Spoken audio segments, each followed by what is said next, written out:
Okay, so here we are with chapter 23, which is on cardiovascular system diseases.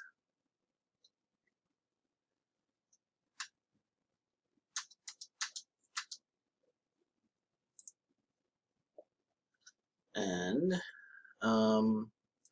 we're not going to spend a lot of time on reviewing the cardiovascular system.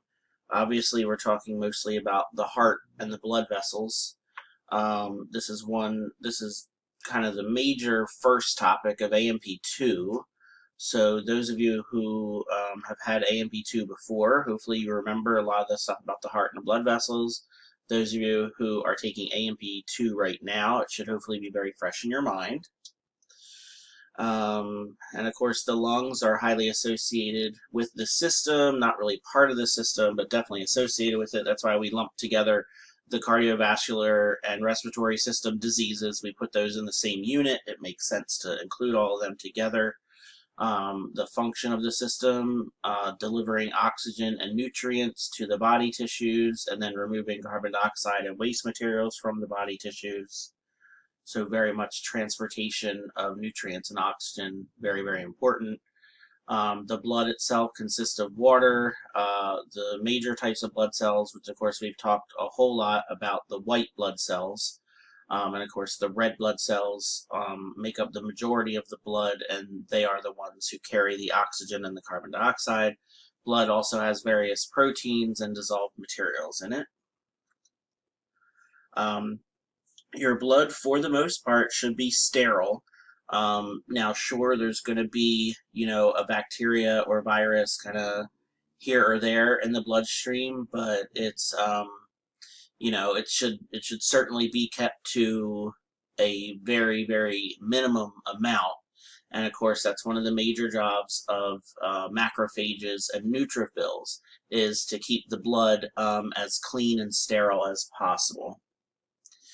We're going to mention a little bit more about the lymphatic system, only because, well, for a couple reasons. So the first thing about the lymphatic system is it does provide a way for bacteria to proliferate inside the body.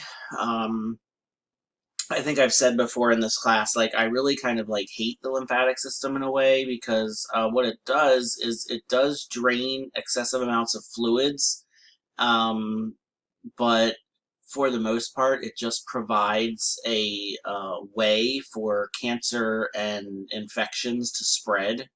So the lymphatic system really tends to do more harm than good in a lot of different ways.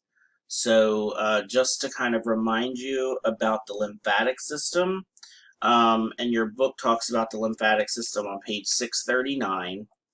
Um, Tonsils, lymph nodes, liver, spleen, appendix. These are all parts of the body that do other things, but they're also part of the lymphatic system. The lymph nodes and lymph vessels are, of course, the major parts. The lymph provides an area for white blood cells to kind of gather and congregate. Again, provides the draining of excessive fluid, so your organs don't have excessive amounts of fluid in them, which can lead to swelling and inflammation. But again, for the most part, this system in the body, which is really kind of not a system by itself, it's kind of partially, part of the cardiovascular system and then partially part of the immune system. But what it really does is it provides a mechanism for the spread of things like bacterial infections and a lot of types of cancer. So usually when cancer spreads, it spreads through the lymphatic system. It goes from one organ to another using the lymphatic system. And then of course we have things like lymphoma and leukemia, which are basically cancers of this system itself. All right, so we know that we have a lot of defenses in the blood and in the lymph. So we have our main immune system cells They are, almost always circulating throughout the blood. A lot of them are in the lymph tissue, and still we have certain organisms that are either they're able to escape the immune system, they're able to fight back against our immune systems, or they kind of confuse our immune systems. We've talked about those before. Streptococcus bacteria is really, really good at it. Mycobacterium, which is the cause of tuberculosis, is really good at this. Certain types of staph, viruses like HIV. There's all kinds of things that we've talked about that are really good at, escaping our immune system, confusing our immune system, or just fighting back and not being able to be killed. So those are the ones that we really kind of worry about in terms of infecting the bloodstream. So when your blood itself is infected, we've talked about that before, but now we're going to finally kind of put these terms in order, and we're going to give them nice technical definitions. So the first word is sepsis. Sepsis is an inflammatory condition due to the spread of bacteria in the blood from a point of infection. Oftentimes, one of the major signs of sepsis is something called lymphangitis, which is when the lymph vessels become inflamed and they're visible as red streaks on the skin. You can see this on page 640. There is a very, very clear picture of lymphangitis.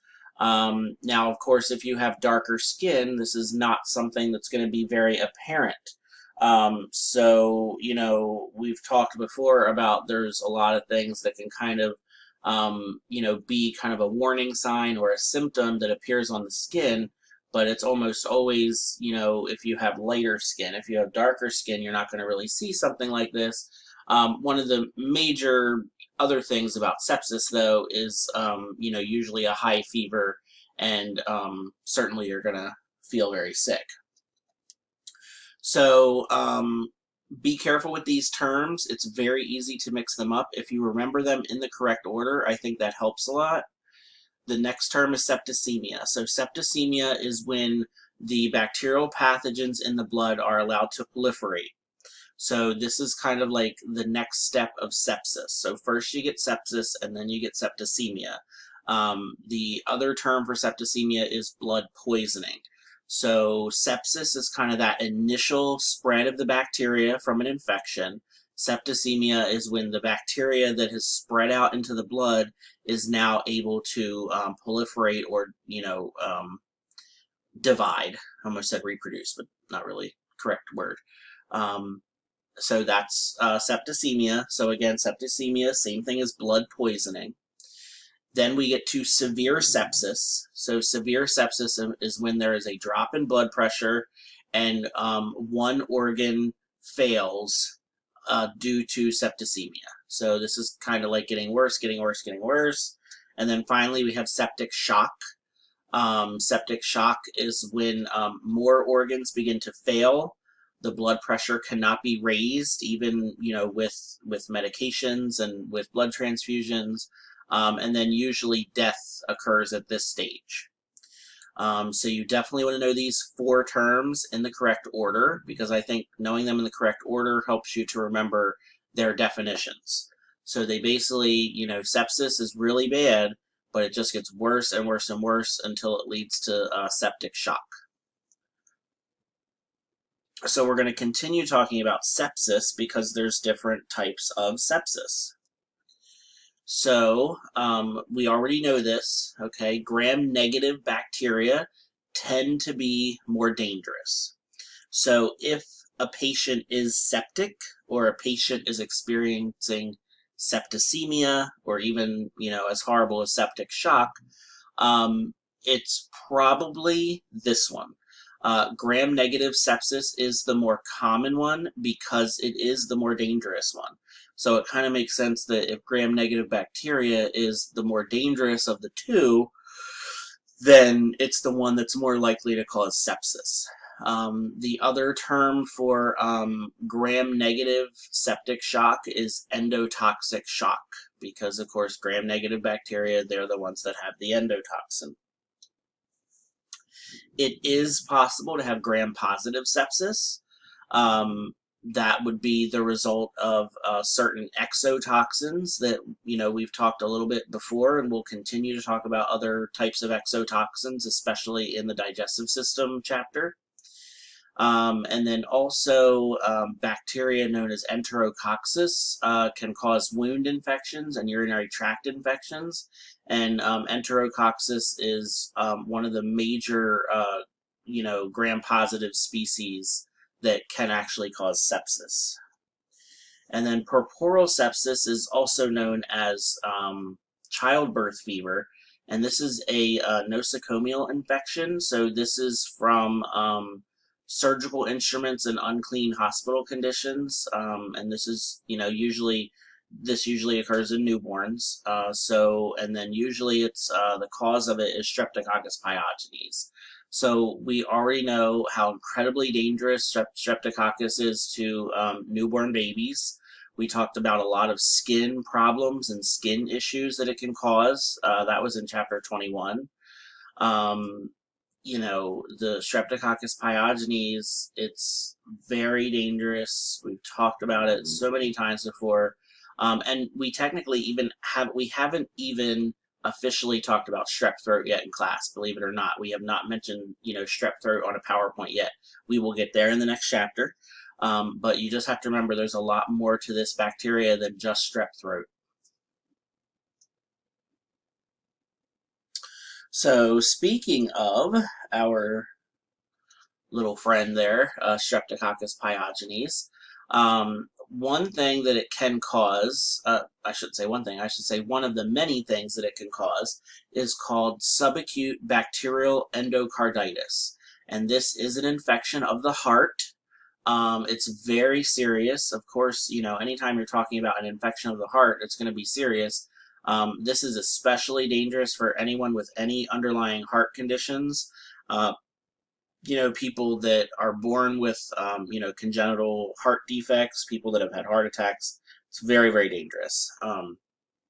So a lot of times what happens is the strep bacteria that's living kind of in your throat, not necessarily making you sick, just kind of like living there. If you get teeth pulled, or somebody like hits you in the mouth, or you're in like a car accident and you have a lot of mouth injuries, or you get lip or tongue piercings, basically any time that the blood stream is kind of exposed to your mouth and throat, that strep bacteria can get into your blood and then travel to your heart. And that's one of the main things that strep pyogenes kind of likes to do, is if it does manage to get into the bloodstream, it does like to go after the heart. Acute bacterial endocarditis is a little bit more serious. It's a little bit more faster progression, and that's usually caused by Staph aureus. So subacute bacterial endocarditis is strep, acute bacterial endocarditis is staph. And then finally we get pericarditis. Pericarditis is inflammation of the pericardium. The pericardium is the connective tissue sac that surrounds and protects the heart. So it's technically not an infection of the heart itself, it's an infection of the surrounding tissue. But of course, still very, very dangerous. It can lead to all kinds of different heart issues, heart problems. And this is most definitely one linked to strep pyogenes. So if you have strep throat and you don't take care of it, you don't do anything about it, it can get into your bloodstream, it can go to your heart, it can cause major heart issues. It can lead to things like, heart attacks and heart failure, inflammation of the heart, which makes it more difficult to beat. So then you have to worry about things like congestive heart failure. Strep pyogenes is really, really bad. And this is one of the major ways that it can really do a lot of damage. Okay, we don't have time for the next slide, so we're going to stop there and we're going to pick up with the next slide, which is on rheumatic fever.